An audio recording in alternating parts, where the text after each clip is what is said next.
गर्मियों की दोपहर थी। सूरज अपनी पूरी तपिश के साथ चमक रहा था।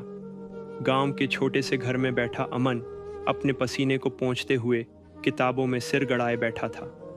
बार बार पंखे की धीमी आवाज़ उसकी एकाग्रता तोड़ रही थी, लेकिन उसके दिमाग में बस एक ही बात चल रही थी, मुझे ये परीक्षा पास करनी है, हार नहीं मानूंगा। अमन एक गरीब परिवार से था।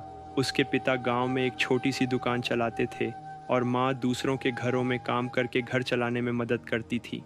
पढ़ाई में होशियार होने के बावजूद आर्थिक तंगी हमेशा उसकी राह में एक बड़ी रुकावट बनती थी।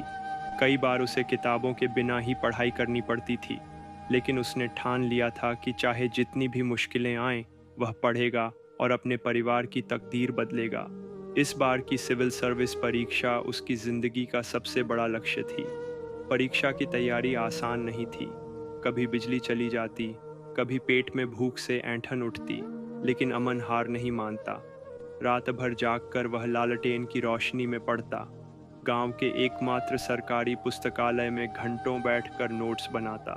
कई बार दोस्त और रिश्तेदार ताने मारते, इतनी मेहनत क्यों कर रहा है, सरकारी नौकरी सबके बस की बात नहीं। गांव का लड़का अफसर बनेगा, पहले अपना पेट पालना सीख। लेकिन अमन का इरादा अडिग था।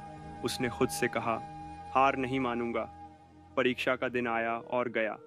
जब परिणाम आया तो अमन का नाम सूची में नहीं था। उसकी आंखों में आंसू थे। माँ ने उसे गले लगाते हुए कहा, बेटा, हारना मत, अगली बार कोशिश कर। अमन ने खुद को संभाला और एक बार फिर दोगुनी मेहनत से तैयारी शुरू कर दी। उसने अपनी गलतियों को पहचाना और अगले साल फिर से परीक्षा दी। इस बार जब परिणाम आया तो उसका नाम टॉप 50 में था। पूरे गांव में जश्न मनाया गया। जिन लोगों ने कभी उसे हतोत्साहित किया था, वे आज उसकी तारीफ कर रहे थे। अमन ने अपनी मेहनत, धैर्य और हार नहीं मानूंगा के जज्बे से यह साबित कर दिया कि सपने पूरे किए जा सकते हैं, बस कोशिश जारी रहनी चाहिए।